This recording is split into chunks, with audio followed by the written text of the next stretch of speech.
Hey guys, it's Kevin again, and this is gonna be my review for Fargo Season 1, Episode 7, Who Shaves the Barber.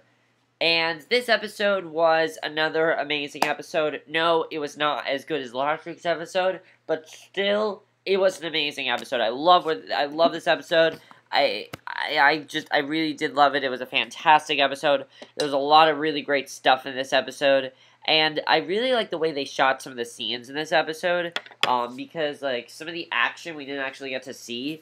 It was, like, off-screen. It was kind of cool the way they did that. And I'll get to that where we get to, Lorne's plot, but let's get to this episode. What I also liked is that they divide the episode into 3 separate storylines, which I thought actually makes it better because it gives a lot more time to each storyline.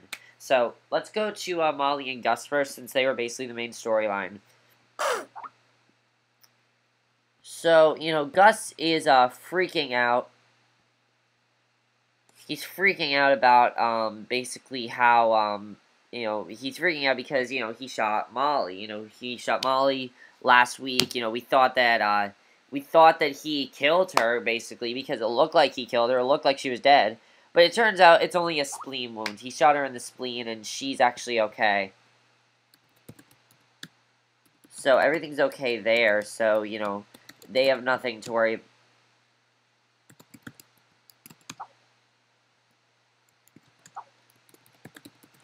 So yeah, they have nothing to worry about there. So she's gonna be okay. And basically, so yeah, it's a very less gutsy move for the show. I was kind of surprised that she didn't die. Honestly, that was my only complaint with this episode, was I wish that Molly would have died, because it would have been a good risk to take for the show. A show that takes risks is a very good show, and this is a very good show. And one of the things I like about the show is that it does take risks, and this episode did take some risks, which I liked, but that wasn't exactly a risk, I'd say. But I did overall enjoy that whole thing. I thought that was, I did overall enjoy that. But basically, you don't really have anyone else to roost for except for Gus and Molly. They're the only, good characters on the show. Even though Lester and Lorne are awesome, they're the only, good characters of the show, if you think about it. So before Gus took Molly down, but not out, Molly was able to take down Mr. Wrench. Doing this sacrifice, taking out Lorne, who then got out. But Gus felt bad about taking Molly down because he's ready to hang it up as a cop. But Molly continues to see far more in him than he sees in himself, because he's ready to basically give up the job as a cop, because he's kind of worried that, if he doesn't give up him being a cop, it's not going to be a good thing for him or Molly. He's going to end up killing her. It's not going to be good. And I think he's just very worried that he's going to end up killing her. I think that's what's going to happen. I don't think he is going to kill her, but he's very worried he is going to. And basically, she says, "You keep your chin up, Gus Grimley. We're going to win this." And basically, they want us to root for them. That was a very good scene right there. I definitely really enjoyed that.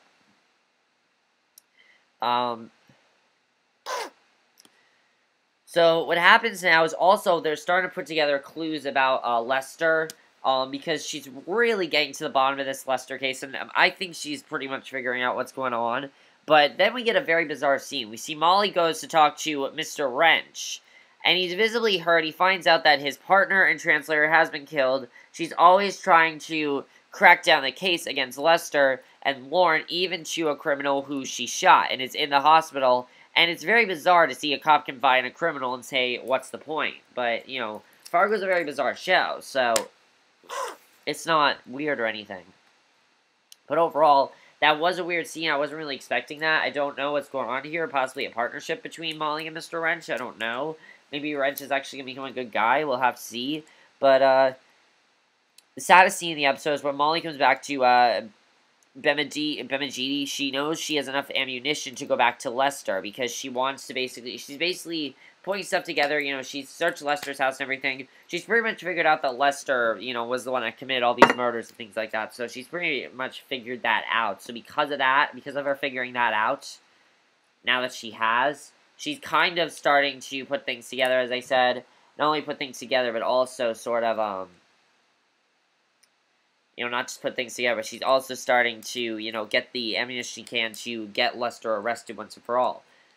But then she finds out that they've actually released Lester and, arrested Chaz, which leaves her very distraught. She's really upset about this. And I'll get to how Chaz got arrested in a second, but that was basically Molly's plot in the episode. I felt actually really bad for her because she was about to confess to them, she was about to say, look, I know who did it, I know who killed, all these people. I finally got to the bottom of this, and now that she's realized that she can't do anything about it because Lester's beat her at her own game, which he really did in this episode. Lester beat everyone at their own game, which was awesome, but at the same time, you gotta feel bad for Molly because she can't she can't solve the case now. So, let's go to Lester, because Lester plants the gun in Gordo's backpack in the last episode, if you remember. So, we knew that something bad was going to happen to him. We knew that somehow someone was going to find that gun. And basically, he's getting into a fight with this kid at school. And this kid is, picking on him in school and everything. And this kid sees a gun. And, of course, the cops are called. They come searching the house. They come with a warrant. And not only do they find Chaz's assault rifle, but they find the items that Lester planted. The hammer, his wife's underwear, and some photos of her. So, he was trying to make it look like, if you remember, he was trying to make it look like there was some sort of an attack or something like that. However, this has gone horribly wrong because Chaz is accused of doing this. He gets thrown into prison, and Bill goes to see Lester. And, he's talking to Lester, and he's saying how Chaz killed Lester's wife, and he's always believed Lester was innocent.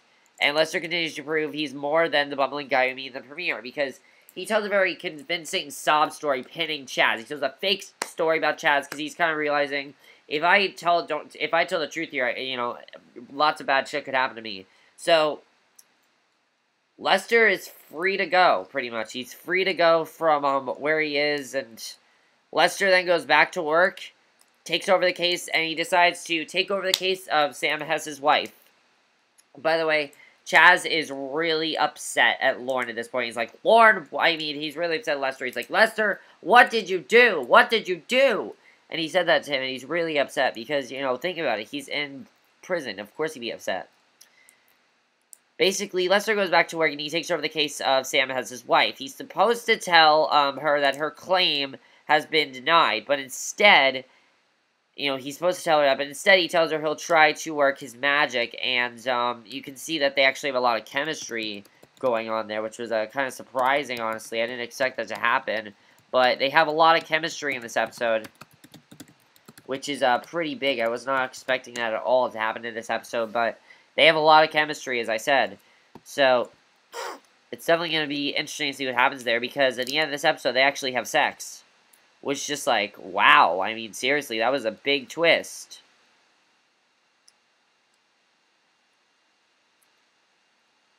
So, that was really big. And,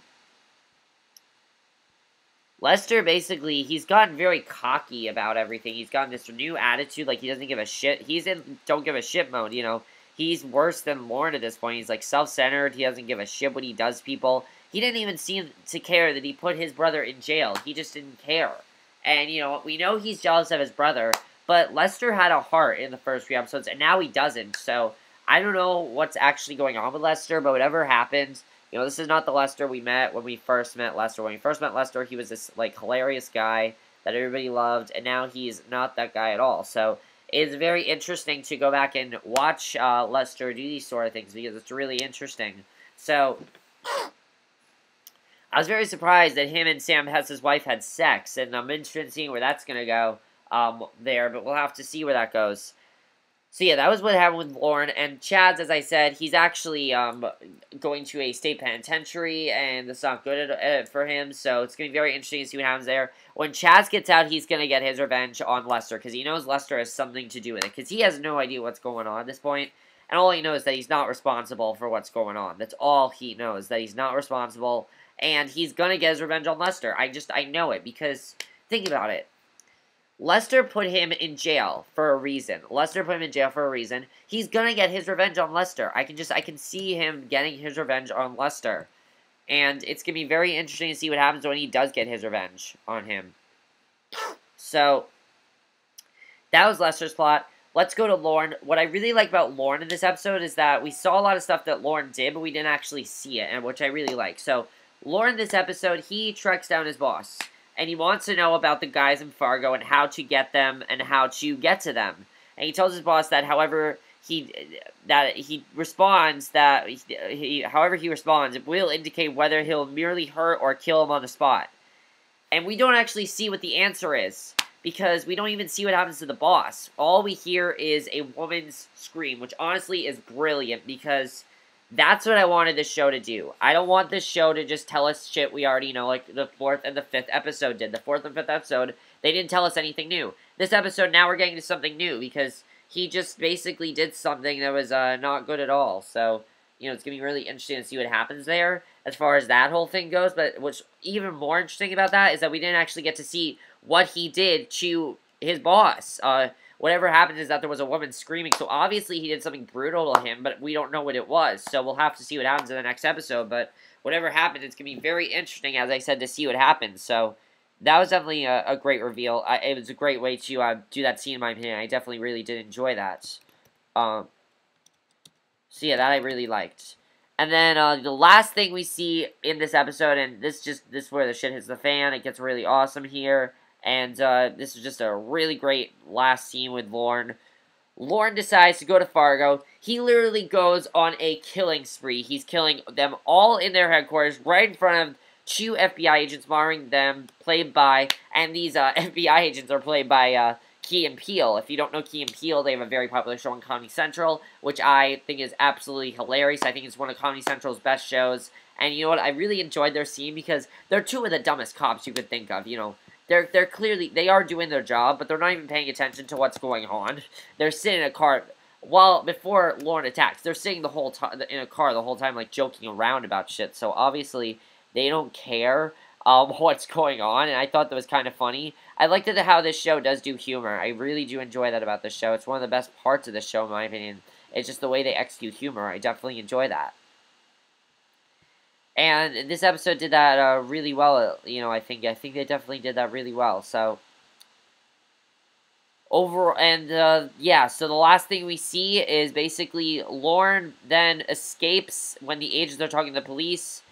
And the first impression of them, we don't show them as the most adept of FBI agents. And it'll be very interesting to see where the show goes, because we didn't get to see what Lorne did. We didn't see the killing spree as the shot just follows Lorne through the building from the outside. We didn't see him kill them. We know he killed them.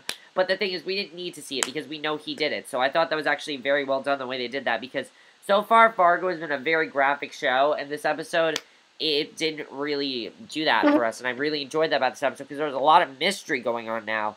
Because are they going to take charge of this case? Are the FBI agents going to, you know, get him in trouble for this? I think they will get him in trouble, and it's going to be interesting to see where the show goes now because of that whole thing. So yeah, this episode reintroduced a lot more stuff, which I really enjoyed, because as I said, in order for the show to be good, it needs to introduce more, and this episode did just that, and that was fantastic. There's a lot of stuff I am wondering, though. Is Molly finally figuring out the truth about Lester? Is she figuring out, you know, what Lester's doing and things like that? Does she know the truth about Lester? I'm pretty sure that she does at this point, because that conversation that she had, you know, what she was going to do when she found out that Chaz was, when she found out that Chaz was in jail, she seemed very devastated. So I don't know if she knows specifically that Lester killed his wife, and he also killed, you know, he killed those other people, but I don't know if she knows that specifically. All she knows is that, oh, you know, she knows he's responsible for something. She doesn't know that he planted that gun in Gordo's backpack, obviously, but she's gonna find out. I'm pretty sure Molly's gonna find out soon. We have 3 episodes left of this season, and I feel like it's only gonna get better from here. It's really, really great now. Also, what did Lorne do to his boss? I'm really interested to see what's going to happen. We didn't see what happened with his boss, and I thought that was fantastic that we didn't see, because it's going to be a great mystery for the rest of the season. It's great that they're doing that. I love when a show doesn't tell you everything that's going on. It's very subtle, and Fargo's a very subtle show. You can definitely tell it's directed by the Coen brothers, because they have a very unique way of shooting certain scenes. Also, are those 2 FBI agents, are they going to go on this case and figure out exactly what happened? Do you think they're going to pursue that case? And also, Lester and Chaz, what's going to happen if Chaz gets released from prison? I'm sure Chaz is going to be pissed at Lester, and Chaz is going to find out the truth. Very interested to see what's going to happen there. Is Bill going to find out the truth? I'm sure he is as well. And also, what is actually happening to Lester? You know, what's Lester going to do with, Sam's wife? Do you think he's going to try to pursue a relationship with her? We'll have to see. But that's it for my review. I hope you enjoyed it. And again, this was a fantastic episode. Probably my second favorite episode of the season. My favorite is last week's, but this is my second favorite. So that's it for my review. Hope you enjoyed, and I'll see you guys in my next video, which will be for... I honestly don't know. There's really nothing much else on tonight. So I don't know what my next review will be for. So I guess we'll just have to see what it... oh, yeah, gang related. So it'll be for that. So I'll see you guys for that. Alright, bye.